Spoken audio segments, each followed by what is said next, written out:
Hey everybody, welcome back to the Art of Reading Smoke with Phil Jost. I'm Phil Jost. Let's get started. Hey, I'm going to do a little thing today.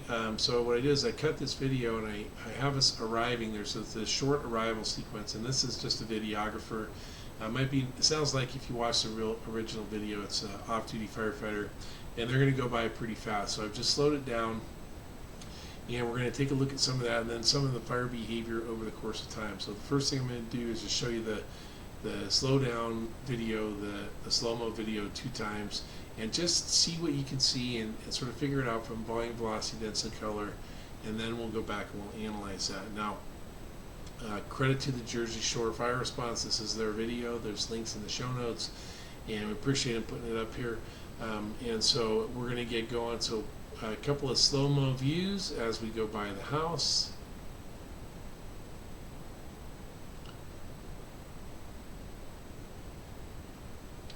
Taking in volume, velocity, density, color, what's happening, etc. Right? And you get another look at it here pretty quick. Same. What do you see?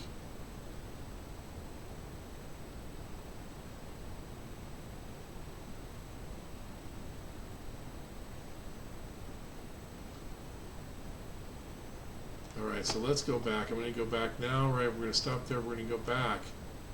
So we've seen where that fire is located, right? In that corner of the corner of the structure, right? But it's opposite end of where we pull in. So one of the things we want to see as we pull in here is there's just a little bit, right? There's a little bit of laminar thin white smoke coming out of this AC unit here, right? This is opposite end from where the fire is, down here on the delta end, right? And when we look at that, we say there, hey, there's smoke coming out of there. So one of the principles to understand, right, first, that smoke is fuel, right? Smoke is fuel. That's the first and foremost when it comes to reading smoke. But the second is that there's a continuity of fuel. Anywhere you see smoke, like you see it here, it's connected to the fire. So what this is telling us right here, right, this AC unit, obviously AC unit goes into the living areas, right? You want to keep the living areas cool. And so this smoke is coming from all the way down here. That tells you that the door, right away, you know, the door to this room is open, and we're going to confirm that from some other factors later. And that from here to here, it's all wide open. So if there's any hallway doors, if this goes into a single room, like all those doors in between are open, right? So it's just whatever's going on with the fire, it has access to essentially the entire house right now, and we can see that just from the factors, 2 factors. One, we know this, and we can see, we've already seen that this fire is up here on the alpha delta corner, right? Okay, so you see me wince a little bit because when I'm filming these, when I'm videoing them or recording them, everything's backwards. And so I have to remember sometimes, like if that's Bravo, all of a sudden that's Delta, right? So anyway, doesn't matter. I'll do my best here, right? The main body of the fire is here, and if we look at the roof itself, there's a little bit of laminar smoke coming out around this window, right? So we know that the door's open to this room, but there's nothing coming out around here or over here, but that's going to change relatively quickly. I'm just foreseeing that. You'll also, as we pull up here, if you want to, you can watch this thing actually lets go. The window slides down here. Pretty interesting from from one perspective, but right here already, right? 100% exhaust, right? That 100% exhaust at the window, most of the time that's going to indicate to you, it should indicate to you most of the time that the compartment door is open, right? Because if the neutral plane's below the bottom of the window, that means it's got to be getting its air, its oxygen supply from somewhere. In this case, from the rest of the structure, right? So the fire that's going on here is sucking, right? Sucking all of the oxygen out of the structure, decreasing the oxygen content in these other spaces while it's heating them up, right? So if it's hot enough to be causing these things to off-gas, then that fuel is just going to get really concentrated in there. We get another chance to go by. Really significant fire behavior in this corner, and because it's a nice clean mix, there's just not much smoke. Thin, black, fast smoke coming off the tips of the fire there. We're going to get to regular speed here.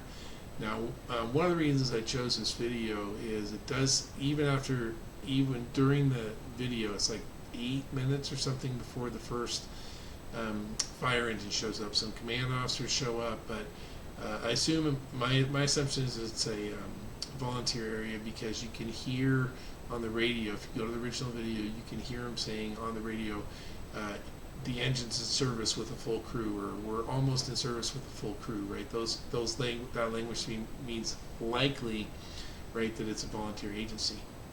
Okay, so significant fire behavior in this corner. Now, what else can we see? But we should always be evaluating the basement, right? In this case, occasionally fires will extend from the basement, right? But in this case, there's no smoke. There's zero smoke from the cracks and seams. Even as we go around, there's no smoke coming out of that space below, right? Now, it'd be interesting to get sometimes the stuff on video, but in real life, you probably could just look at this window and tell that there's no fire down here. But this would be a significant fire. If this had extended from down here, that would mean a significant fire in the basement, right? And you would see some sign of it along this nice.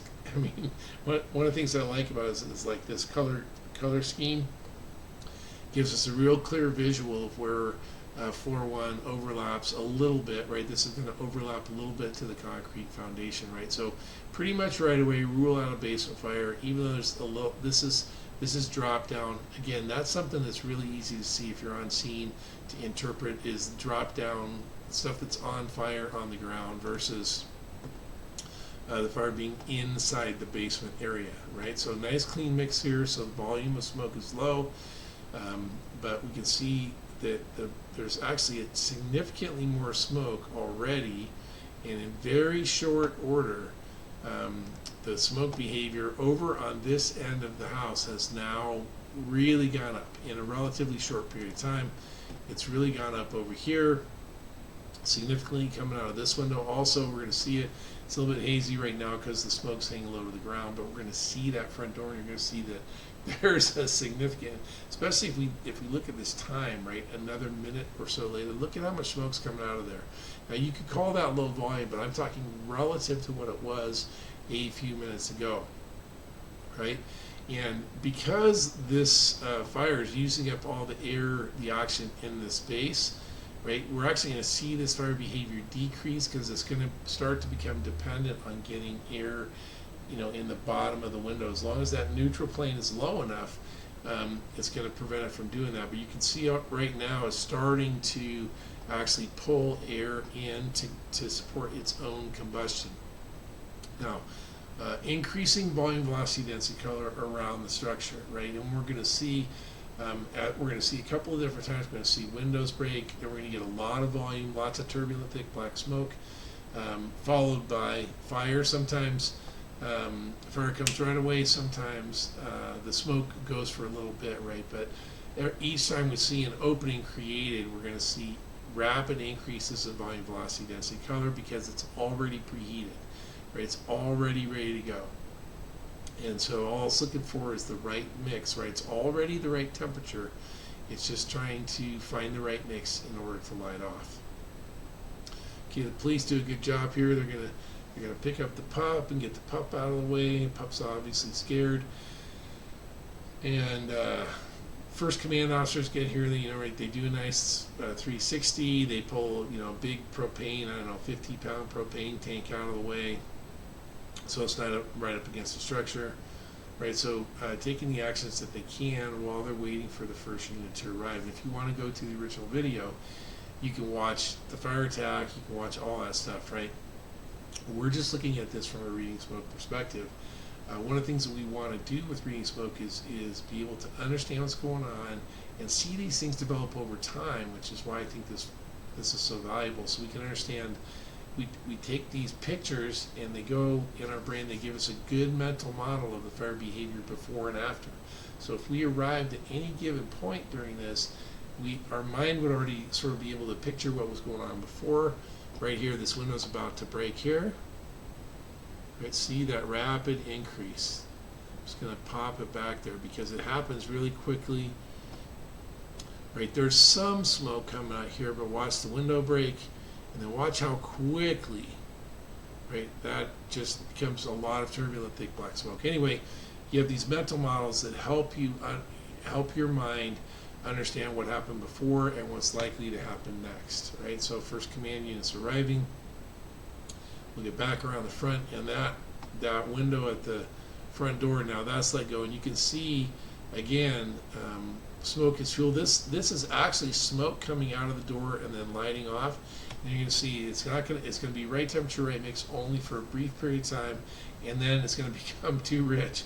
Right, there's just too much smoke being produced. There's too much fuel being produced. It's actually going to put the fire itself is going to go out here, and it sort of comes in and out over the course of the video.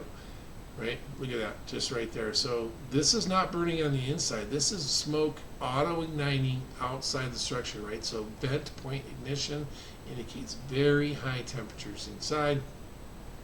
Puts itself out because it's just not the right temperature, right mix, right? It just, there we go, right? Still lots of now turbulent thick black smoke. We start to see this window break over here, and from this point forward, like I said, you can go to the regular video, but essentially, like, interesting things like the fire behavior is still muted down here in comparison to what we saw earlier, right? But not here. Right? The window broke, got some ventilation, and off to the races. Right, off to the races when you already have that superheated fuel inside. And so, like I said, all we're doing here is we're just using this as an opportunity to study this over the course of time, because that's not something you do when you get there. It's not like you're going to show up and watch the place burn.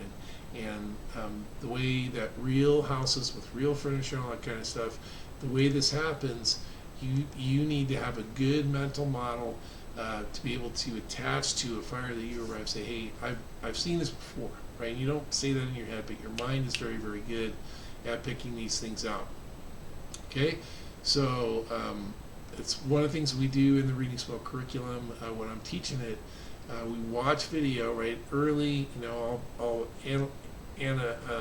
I'll talk along with the video like I am here, but later, you know, even after the first break, we're letting you watch the video, do your own analysis, and then we talk about it as a group.